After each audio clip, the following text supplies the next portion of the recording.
Bismillahirrahmanirrahim. Kalau ilmu kita baru sekedar wawasan, terus jadi bahan debat di komen-komen kita, itu baru tahapan pertama dari ilmu, belum sempurna itu. Dan biasanya orang kalau baru-baru puber keislaman, puber hadis sahih, emang kayak gitu. Semuanya dianggap palsu, padahal dia doang yang sahih gitu. Enggak lah, orang lain juga punya hadis yang sahih, cuman mungkin kita belum pernah baca hadis itu. Orang hadis sahih jumlahnya ada 200.000 yang dihafal Al-Bukhari. Dan kita mah dari dulu tahunya cuma innamal a'malu binniyat.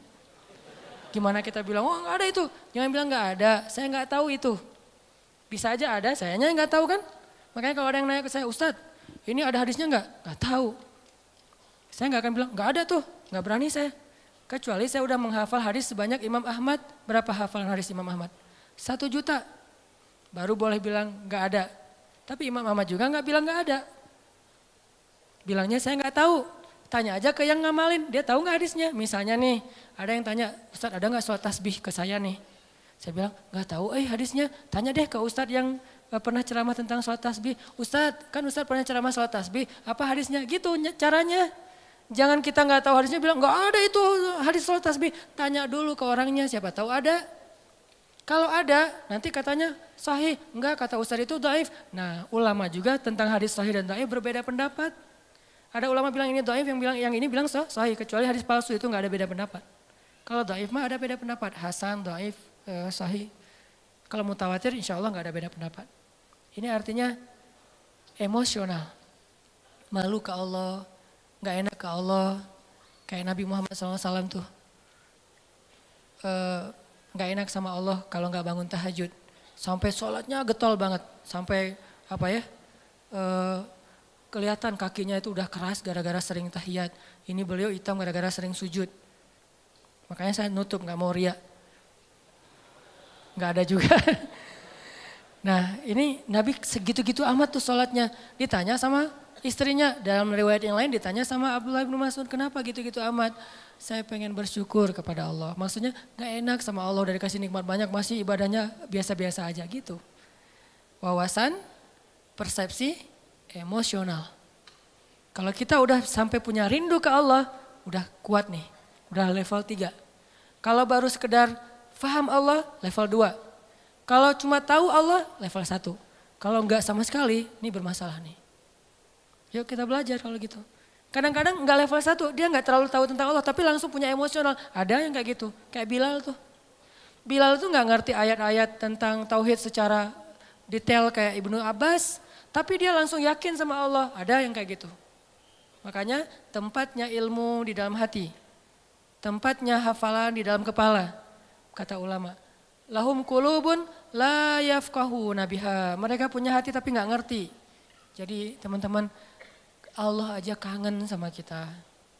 Ini ngomongin emosinya Allah ya. Saya gak ngomongin tentang zatnya, gak ngomongin tentang wawasannya. Ngomongin tentang emosinya Allah. Allah kangen loh sama kita. Bukti Allah kangen, setiap malam didatengin. Setiap malam Allah manggil-manggil. Hai hambaku, kul ya ibadiyalladzina asrafu ala anfusihim. Mana hamba-hambaku? Allah tanya kita hamba. Allah manggil kita hamba, padahal banyak dosa. Harusnya Allah bilang, kul ya usad. Wahai para pendosa, kan bisa gitu kan? Atau qul ya ayyuhan nas, wahai manusia.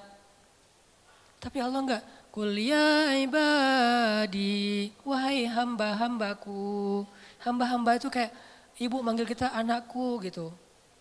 Kita udah sering, ibu kita nelpon ya, ibu kita nelpon kita reject, alasannya lagi kuliah. Ibu kita nelpon kita reject, alasannya lagi di jalan. Ibu kita nelpon kita reject, alasannya lagi malam mingguan. Ibu kita nelpon kita reject, alasannya lagi ngobrol sama teman di kafe. Ibu kita nelpon kita reject, alasannya lagi mau ujian. Mau ujian aja ibu gak boleh nelpon, saking disiplinnya. Ibu kita nelpon kita reject dengan banyak alasan, tapi ibu kita masih manggil, nak, masih manggil gitu. Mau dimasakin apa? Masih nanya gitu coba, kurang baik apa ibu. Kita udah marah-marah sama ibu kita tuh gak pendendam, masih manggil nak, gak manggil hei kamu, enggak. Atau durhaka, enggak. Ibu kita masih memanggil kalimat yang kasih sayang. Dan itulah Allah Subhanahu wa ta'ala. Di-reject berkali-kali, dikhianati berkali-kali, ditinggalkan berkali-kali, diduakan, diselingkuhin tuh sering. Kita sering nyelingkuhin Allah sebetulnya. Apa nyelingkuhnya? Kita kan suka bilang, inna sholati wa nusuki wa mahyaya wa mamati lillahi rabbil alamin. Kan itu gombal banget kan? Sesungguhnya sholat saya, kurban saya, sholati wa nusuki, hidup saya, mati saya, semuanya untuk Allah subhanahu wa ta'ala. Semuanya untuk kamu, iya kamu gitu kan. Ngomong ke Allah kan manis banget nih. Pada kenyataannya kita ngomong ke pasangan kita juga gitu. Aku gak bisa hidup tanpa kamu. Allah ngelihat, gitu kan ya. Kalau bahasa kita mah ya, tapi Allah masih manggil hambaku gitu. Enggak, dasar lo emang gombal, lo habisin aja. Enggak, Allah tuh padahal bisa banget kayak gitu coba. Enggak. Coba kalau pasangan kita digituin. Gombal setinggi langit. Ternyata enggak kayak gitu. Kan kecewa kan? Allah enggak kecewa. Walaupun Allah lebih berhak untuk kecewa. Kangen Allah sama kita.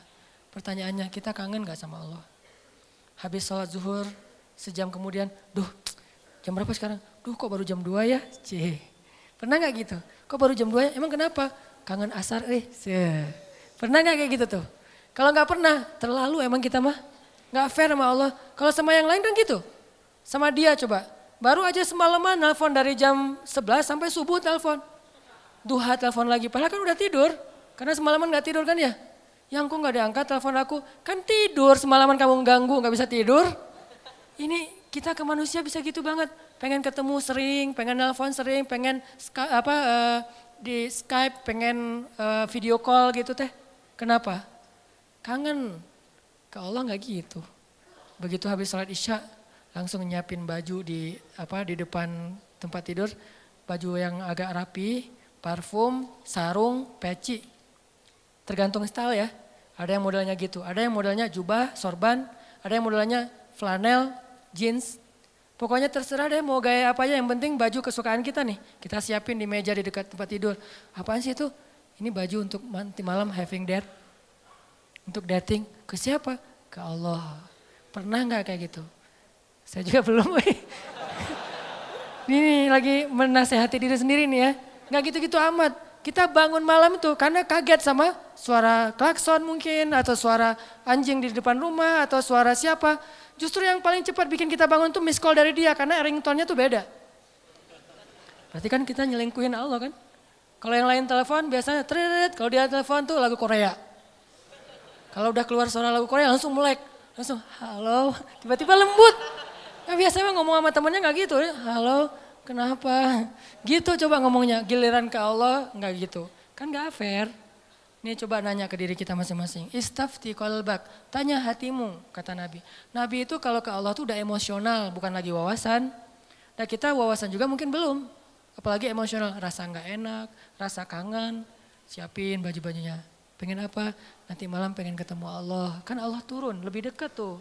Kalau waktu lain Allah gak turun, lebih jauh. Walaupun jarak dekat dan jauh gak ngaruh buat Allah, tapi ngaruh buat kita. Allah turun ke langit dunia, saya harus siap-siap nih. Langsung nyiapin segala macam. Terus sebelum itu bilang, ya Allah jangan lupa telepon saya ya. Karena Allah manggil kan banyak nih hamba-hambanya. Kita pengen dikhususin, ya Allah jangan lupa telepon saya. Maksudnya apa? Allah nelpon kita tuh kemana? Ke hati kita. Diketuk hati kita supaya bangun. Ya Allah please. Nanti malam saya pengen ketemu Allah, jangan lewatin saya ya, yang lain-lain bangun saya enggak kan sedih banget. Gitu ngomong ke Allah mah. Ya Allah telepon saya, tidurlah waktu itu. Pasti ditelepon sama Allah. Jam 2 telepon, Allah kok kecepetan sih nelponnya. Enggak, saya berharap mas 3:30 ya Allah, udah dekat-dekat subuh gitu sekalian teh. Ya itulah kita lah, kalau ke Allah kecepetan lagi. Kalau kepada makhluk si dia tuh makin cepat makin bagus.